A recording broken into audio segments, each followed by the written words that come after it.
I found my brother's second phone hidden in our grandmother's house. What I discovered on it didn't just shock me, it destroyed everything I thought I knew about my family. The messages between my brother Daniel and his fiancée Victoria, discussing their targets like they were hunting prey. The photos of elderly people with handwritten notes about their assets and vulnerabilities. The detailed spreadsheets calculating how much money they could steal before anyone noticed. My grandmother's name was on that list, rated for her vulnerability score. My name was there too, but not as a victim. I was in a folder labeled EM, filled with doctored bank statements, time-stamped photos, manufactured evidence designed to frame me for the very crimes my brother was committing. But here's what nobody tells you about betrayal. It doesn't arrive with warning signs. It wears the face of love. It sounds like protection. It feels like family. When I finally understood what Daniel had done, what he was still doing, I faced an impossible choice. Expose him and lose everyone I loved, watch my family implode in front of the entire world, or stay silent and let more innocent people be destroyed. The brother who saved my life when I was dying of cancer at 14, who promised he'd always protect me, was now planning to send me to prison to cover his tracks. By the end of this story, you'll understand why I chose the path that left my family in ruins. You'll see the moment everything changed, and you'll know why some truths are worth everything they cost, even when they cost you everyone you love. 3 weeks before I found that phone, I was the happiest I'd been in years. Daniel had just gotten engaged to a beautiful woman named Victoria. My parents were glowing with pride. Our family seemed unbreakable, blessed, perfect. I was wrong about everything, but I'm getting ahead of myself. Let me take you back to where it started, to the Sunday dinner that began my nightmare, though I didn't know it yet. I thought I was celebrating my brother's happiness. I had no idea I was sitting at a table with criminals who were planning to destroy me. Before I tell you what happened next, I need you to do something most people won't. Stop this video right now and think of one person in your life you trust completely. Screenshot their name. By the end of this story, you'll understand why I'm asking you to do this. If you actually did it, drop their first initial in the comments. This matters more than you think. It was a Sunday evening in late October when everything was still perfect, or seemed to be. Golden autumn light filtered through my parents' dining room windows as I arrived 15 minutes late, apologizing as always, carrying a homemade apple pie. The smell of roasted chicken filled their suburban home. Classical music played softly. My father, Robert, a corporate lawyer with commanding presence and salt and pepper hair, was already pouring wine. My mother, Patricia, a retired teacher with gentle hands and kind eyes, was setting out the good china we only used for special occasions. Daniel sat at the head of the table in a charcoal designer suit, showing engagement ring photos on his phone. At 32, he had everything: a 6-figure salary as a financial advisor, a luxury downtown condo, a BMW, and now Victoria. She was stunning in an effortless way, with auburn hair and a cream dress that probably cost more than my rent. When I walked in feeling underdressed in my thrift store outfit, she immediately complimented me, making me feel seen and valued. She worked as a philanthropic consultant and seemed genuinely warm. I liked her instantly. My grandmother Margaret sat at the other end of the table, 82, with silver hair pinned neatly, but her hands trembled reaching for her water glass. She seemed confused about what day it was, asking if it was Thursday. My mother gently reminded her it was Sunday, our traditional dinner night, and we all pretended not to notice the worry that flashed across everyone's faces. Margaret was getting forgetful. It happened with age. It was normal. Or so we told ourselves. During dinner, I helped Margaret to the bathroom. She moved slowly, gripping my arm tighter than necessary. In the hallway, away from everyone, she whispered with fear in her voice. "Emma, dear, did I sign something yesterday? I can't remember signing anything, but Daniel keeps telling me I did." Her blue eyes searched mine desperately. I hugged her and reassured her it was just normal aging, that Daniel would never let anything bad happen to her. But her grip on my arm, the genuine terror in her eyes, planted something uneasy in my stomach. When we returned, I caught Daniel and Victoria exchange a quick glance. It seemed concerned at first, protective, like they were worried about Margaret's memory. But there was something else there, something I couldn't quite identify. A knowing, a calculation. Daniel quickly looked away and raised his wine glass with that confident smile that had charmed everyone his entire life. "To family," he said warmly, "everything I am, I owe to the people at this table." We all drank. I felt blessed despite always being the invisible middle child, the one who lived in his shadow.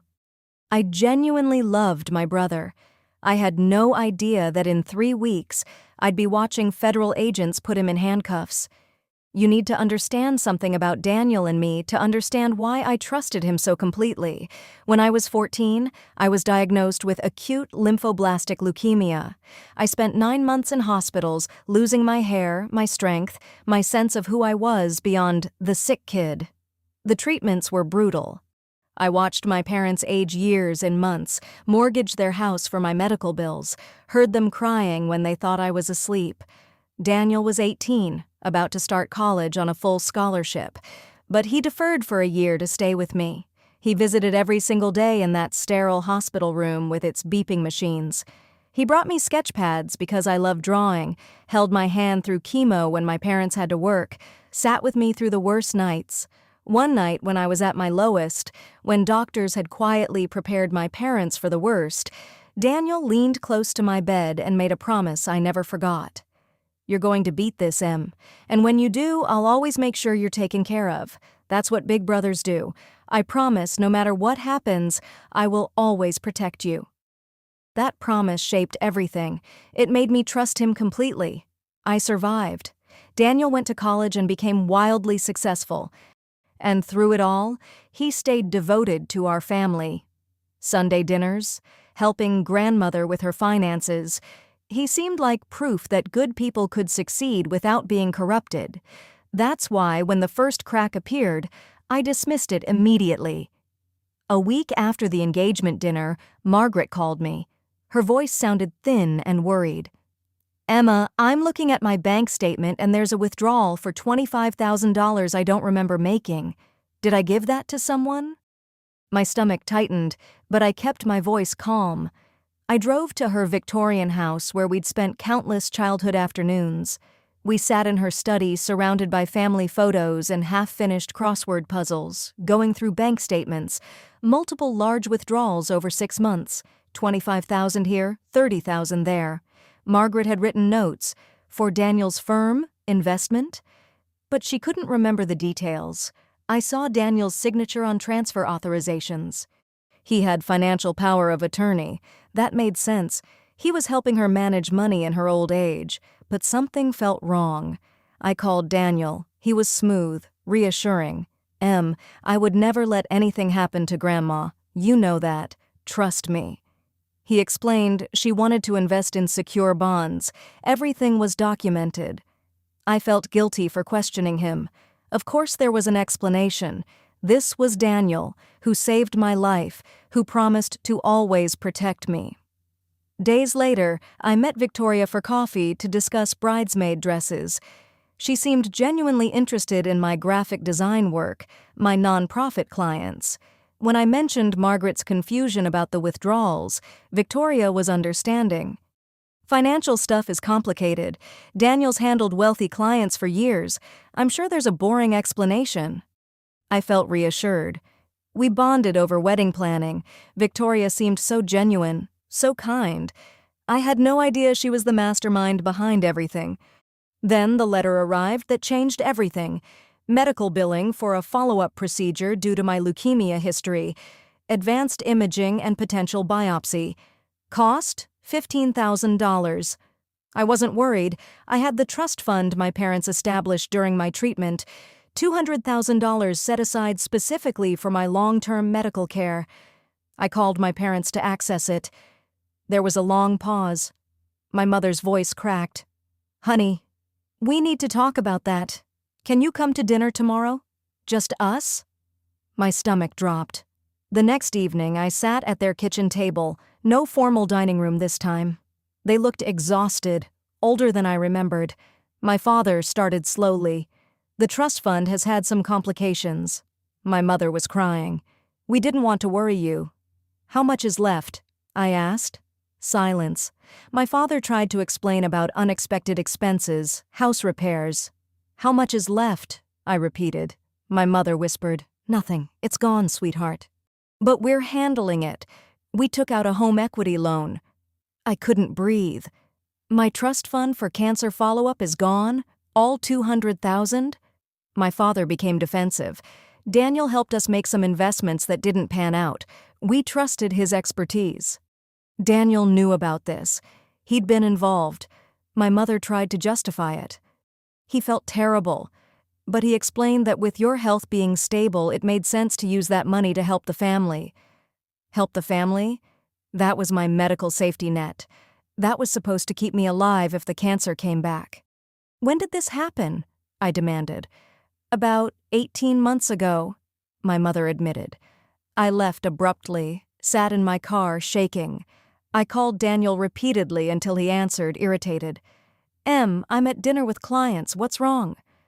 When I asked about the trust fund, he was smooth. Oh, Mom and Dad told you. Look, it's complicated.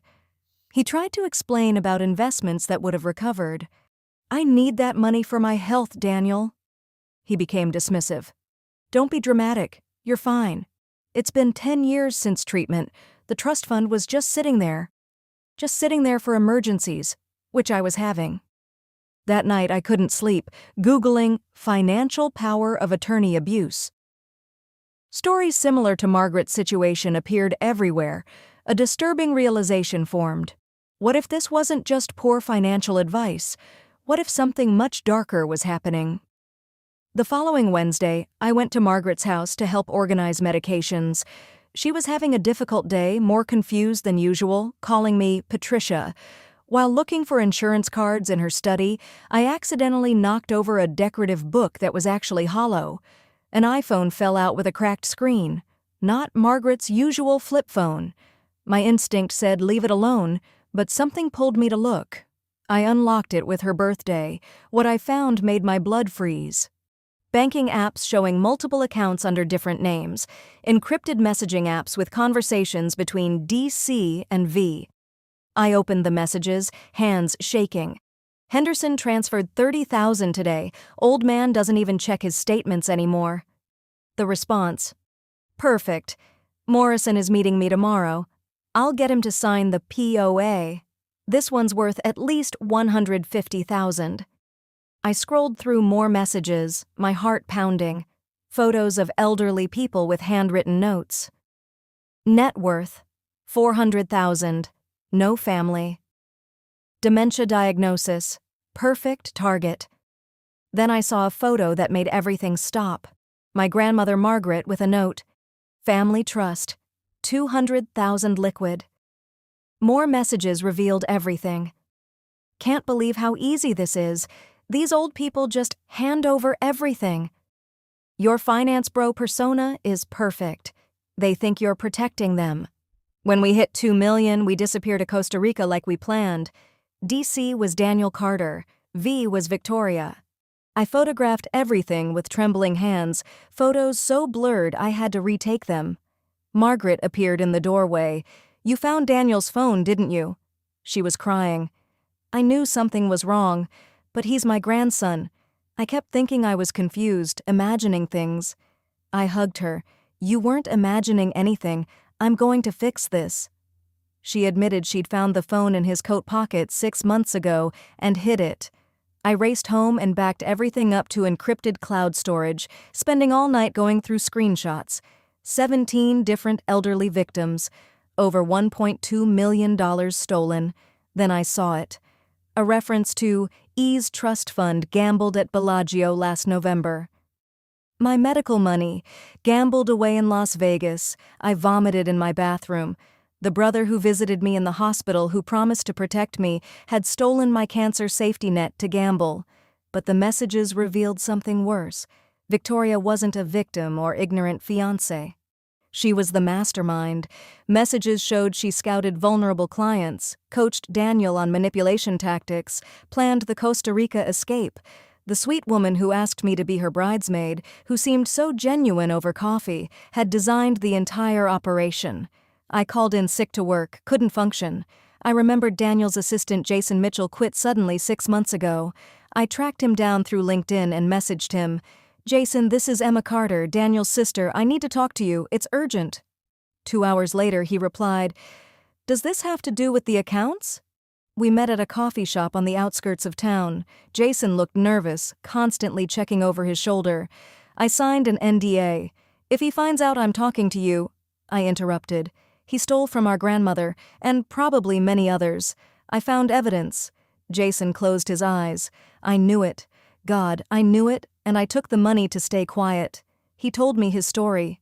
He'd noticed irregular transfers, signatures that didn't match, elderly clients calling confused about withdrawals. When he questioned Daniel charmed him, explained everything away. But Jason kept a secret file. One night he stayed late, accessed Daniel's computer, found the same evidence I'd discovered plus gambling records, Vegas trips disguised as business conferences. Daniel owed $380,000 to casinos, had borrowed from dangerous people. When Jason threatened to report it, Daniel offered him $50,000 and a glowing reference letter. Jason took it. "I have student loans. My mom was sick. I told myself maybe I was wrong."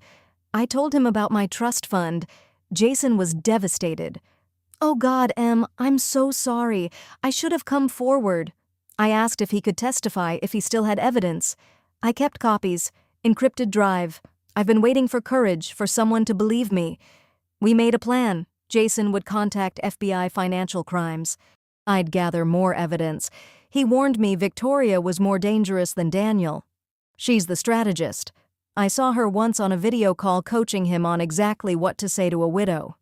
I felt sick remembering the bridesmaid dress fitting. "Are you sure you want to do this?" Jason asked. "Once you start, there's no going back." I had no choice. He stole from my grandmother. He gambled with my life. I drove home to find Daniel's car parked outside my apartment. My stomach dropped. He was waiting in the lobby with a coffee carrier. "Hey, stranger, brought you your favorite. Vanilla latte." I was immediately on guard. He seemed genuine, apologetic about our phone call. "I should have protected your trust fund better. I want to make this right." In my apartment, he pulled out his checkbook. "I'm writing you a check for $15,000 for your procedure. It's the least I can do." I was suspicious. "Where's this money from?" He claimed it was a bonus from work. But when I asked about grandmother's other withdrawals, his demeanor changed. His smile didn't reach his eyes. "What other withdrawals?" I mentioned the $25,000 transfers. He became careful. "Those are legitimate investments. Why are you asking?" When I said Margaret didn't remember authorizing them, he used her memory issues against her. Then his face changed, became calculating. "Have you been going through her accounts?" I realized my mistake. "You have access to her accounts?" he said sharply. He was building a narrative, creating a frame. "If money goes missing and you have access, that looks bad. There are audit trails, security cameras at her house, bank records of you visiting. If someone were to investigate, you'd be a suspect." He was threatening me while pretending to protect me. After he left, I called Jason. "He's setting me up. He's been documenting my visits to build a case that I have access." Jason confirmed this was Victoria's tactic with another victim's daughter. We needed to move faster. The FBI wanted more evidence, preferably recordings. Over the next week, I purchased recording devices, cataloged documents at Margaret's house, befriended her neighbors for statements, downloaded years of banking records. Victoria called about the bridesmaid dress. I forced myself to meet her for lunch, recording device in my purse. For 10 minutes, we discussed the wedding, and I almost forgot she was a criminal. Then she became serious. "Can I be honest? I'm worried about Daniel. He mentioned you've been asking about your grandmother's accounts." She was fishing, threatening me while seeming concerned. "Daniel mentioned you have access to her accounts. With her memory issues, if money goes missing..." She trailed off meaningfully. I realized she was warning me, building the same frame Daniel had started. She leaned in confidentially. "There have been irregularities in client accounts at his firm. If your grandmother files a complaint and you have access, Daniel couldn't protect you from an investigation. I tested her. Are you saying I'd be blamed for something Daniel did? Her mask slipped briefly. I'm saying you should be careful about accusations.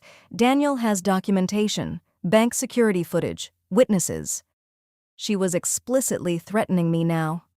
Family is everything. Sometimes protecting family means understanding the bigger picture. The bigger picture being that elderly people get confused, make accusations, and sometimes family members take advantage. She painted a picture of me as a jealous sister living in Daniel's shadow, needing money for medical bills, convincing myself her successful brother was the villain. It's a believable story, much more believable than perfect Daniel is secretly a thief. Who would people believe? When I mentioned evidence, she laughed. All that could be fabricated by someone with tech skills and desperation, someone like a graphic designer who knows Photoshop. As I tried to leave, she grabbed my wrist. Don't do something stupid. If you try to hurt him, we will destroy you, financially, legally, socially. Your parents will never believe you over him. Are you really willing to lose everything? I pulled away. I already lost everything. I just didn't know it yet. In my car, I listened to the recording. Victoria had admitted to the framing strategy, threatened me, revealed she'd lie, but Jason said it wasn't enough. We needed Daniel on tape or physical evidence directly linking him to theft. We planned to access Daniel's laptop at his condo. Jason knew Daniel went to poker games Saturday evenings. I still had the key he'd given me years ago for emergencies. Saturday evening, we parked outside his building. I had a moral crisis.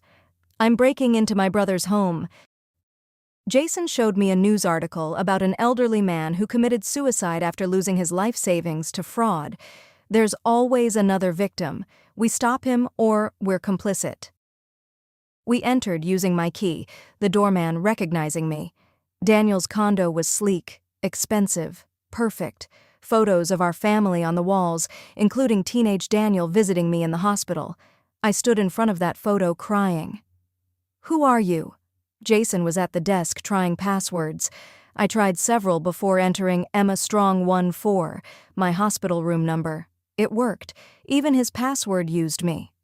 Jason pulled up files, a spreadsheet with complete victim lists, social security numbers, account numbers, net worth assessments, a column labeled vulnerability score. Margaret was listed, high trust, low monitoring, terminal diabetes, urgent timeline. She didn't have diabetes. He was betting on her dying before she noticed. We found an exit strategy file with fake passports, one-way tickets to Costa Rica, property deeds, Cayman Islands accounts. Then we found the folder labeled EM, photos of me at grandmother's house with timestamps, doctored bank statements showing my supposed access. Daniel's fabricated evidence to frame me was already prepared. If we didn't find this, he would have used it, Jason said. I found Daniel's journal, an entry from 2 years ago. Started with just borrowing, meant to pay it back, but the rush of winning makes me feel alive. M's trust fund sitting there unused. She's healthy now, probably doesn't even need it. A recent entry, Victoria wants to accelerate timeline, getting sloppy. Emma's asking questions, may need to use the frame. Can't believe I might have to do this to her, but $2 million in Costa Rica or prison? Not a real choice. He knew exactly what he was doing. Every step was calculated. Suddenly, we heard a key in the door. Daniel was home early. We hid in the bedroom closet as he entered with Victoria. Through the crack, we watched and listened. Victoria said, "We need to talk about your sister. She's digging. I tried to scare her off at lunch, but she's not backing down." Daniel asked what she wanted him to do. Use the frame. Call the police, report suspicious activity with your grandmother's accounts, point to Emma's access. Do it before she does something stupid. Daniel hesitated. That's my sister. If I do this, she could go to jail. Victoria was cold. And if you don't, we go to jail. Choose. After a long moment, Daniel agreed. Okay, I'll call tomorrow. Victoria said, Good. After this blows over, we move up Costa Rica to next week. When they moved to the kitchen, we slipped out. In the car, Jason said, We have everything: banking records, victim lists, escape plans, the journal, audio of him agreeing to frame you. We'd go to the FBI Monday. But if I waited, Daniel would call the police and I'd be arrested first. We needed to tell my parents tonight. I need you to understand something before we continue. What I'm about to tell you next, the confrontation, the choice I made, changed my life forever. But it also saved lives. If you're watching this because someone you know might be in a similar situation, financial abuse, family manipulation, gaslighting, there's a resource list in the description. Don't just watch. Act. Screenshot this timestamp. Send it to someone who needs it. In the comments, write "saved" if you actually did it. Your action right now might save someone's entire future. I'm serious. Pause. Screenshot. Send. Then come back. Sunday morning, I called my parents. I need dinner tonight. Everyone needs to be there. Grandma, Daniel, Victoria, it's important. My mother asked if this was about the trust fund. Please just trust me. Tonight at 6. Tell Daniel I want to apologize. They agreed, confused. I spent the day preparing, organizing evidence, creating a presentation, practicing what to say. Jason offered to come, but I refused. This is my family. I need to do this. I copied evidence to multiple drives, sent encrypted copies to Jason and the FBI contact, wrote a letter to be opened if anything happened to me. I arrived at my parents' house early, set up my laptop connected to the dining room TV, told them it was a slideshow thanking Daniel. Everyone arrived. Daniel suspicious. Victoria coolly assessing. Margaret confused. My parents hopeful. My younger brother Tyler was home from college. We sat for dinner, tension palpable. After the main course, I stood. I want to make a toast and share something. Daniel said he wasn't feeling well. This won't take long, I replied. I dimmed the lights and turned on the presentation. First slide. A family photo from 5 years ago. Everyone smiling. My voice shook. I love this family. I always have. Daniel, you visited me every day when I had cancer. Mom and Dad, you mortgaged your house for my treatment. Grandma, you prayed for me every night. Everyone softened, thinking this was genuine appreciation. Which is why what I'm about to show you is the hardest thing I've ever done. Next slide. Bank statements from grandmother's accounts.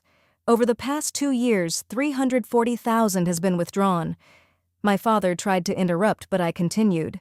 Next slide. Screenshots from the hidden phone showing messages between DC and V. I read them aloud. My mother gasped. Daniel stood, claimed they were fake. Sit down, I said. Something in my voice made him pause. Victoria said I'd fabricated evidence, that I was unstable. Did you warn him or coach him on how to frame me? I asked coldly. Next slide. The spreadsheet with victim names.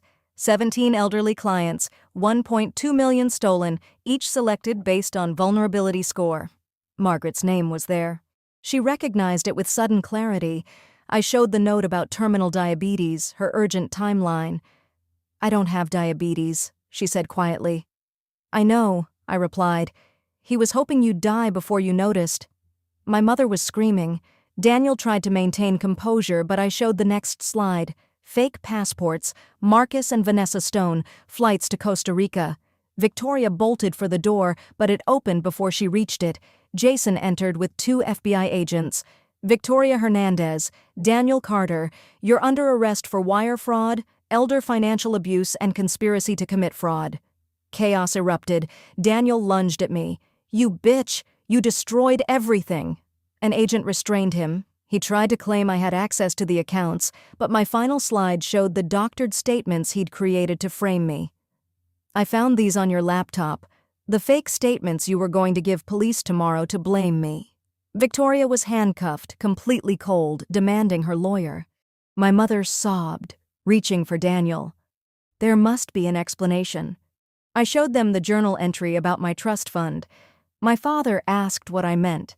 He stole my trust fund and gambled it away, $200,000 that was supposed to keep me alive. I read aloud, M's trust fund sitting there unused. She's healthy now, probably doesn't even need it. My mother collapsed. Daniel tried to claim he was going to pay it back. You had 2 years. Instead, you plan to flee the country. Margaret spoke, her voice strong despite tears. Daniel, look at me. He turned to his grandmother. I knew you were lying. I just didn't want to believe my own grandson would steal my memories along with my money. That line broke something in the room. As agents escorted them out, Daniel looked back. I hope you're happy. You destroyed this family. I replied, No, you did. I just stopped you from destroying anyone else. After they left, silence. Tyler was in shock. Daniel was the good one. I corrected him. He was the one we pretended was good. There's a difference. My mother said I should have told them, handled it privately. I tried. You chose him over the truth, just like you always did. The FBI agent explained I'd saved dozens of potential victims with the evidence I'd gathered. 3 months later, I attended Daniel and Victoria's sentencing. Daniel got 7 years federal prison, Victoria 10 as the mastermind. Restitution of $1.2 million ordered. My parents weren't there, still processing. Outside the courthouse, reporters asked for comment. This wasn't about revenge. It was about justice for people who couldn't fight for themselves. When asked if I regretted turning in my brother, I paused. I regret that he made choices that forced me to, but no, I don't regret protecting vulnerable people. Weeks later, my parents came to my new apartment where I was unpacking boxes for Emma's Advocacy Foundation. It was awkward until my mother started crying. We're so sorry. We failed you. We chose image over truth. We enabled him and nearly destroyed you. My father asked if I could ever forgive them. I'm working on it. Family therapy is helping, but we have a long way to go. They'd mortgaged their house to restore my trust fund completely. I started meeting with families affected by elder financial abuse, teaching warning signs, sharing my story. A woman asked how she could turn in her son who she loved. Love him enough to stop him. That's the hardest love. I visited Margaret in her assisted living facility. She was lucid and happy. I heard you helped another family today. 3 families that week. The foundation was growing. Your strength gave me my dignity back, she said. I told her she gave me courage by hiding that phone. At the hospital for my medical procedure, Jason waited with me. He'd become a close friend. The scan came back clean. I cried with relief. I received a letter from Daniel in prison. I debated opening it. Emma, I know I have no right to ask forgiveness. What I did to you, to Grandma, to all those people, there's no excuse. Victoria didn't make me do it. I made my choices. I destroyed the one person who always believed in me. You were right to stop me. I hope one day I can be a fraction of the person you are. Your brother who doesn't deserve to call you that, Daniel. I saved the letter but didn't respond yet. The final Sunday dinner was at my apartment. Margaret, Tyler, my parents tentatively, Jason, my friend, Mia. Smaller, simpler, but genuine laughter. No performance, no pretense, real conversations. Tyler raised his glass. To Emma, for teaching us that family means telling the truth, even when it hurts. We toasted. I looked around at this rebuilt family. People who chose truth over comfort. Camera pulls back through the window. Daniel Carter serves his sentence, attends addiction counseling. Victoria maintains she did nothing wrong. Emma's Advocacy Foundation helped 47 families identify elder financial abuse. All 17 victims recovered 65% of stolen funds. Margaret lives in care by choice, plays bridge Tuesdays, calls Emma every Sunday. Robert and Patricia attend family therapy with Emma. Healing is slow but real. Emma's trust fund was fully restored. Her health remains stable. Sunday dinners continue, messier now, but real.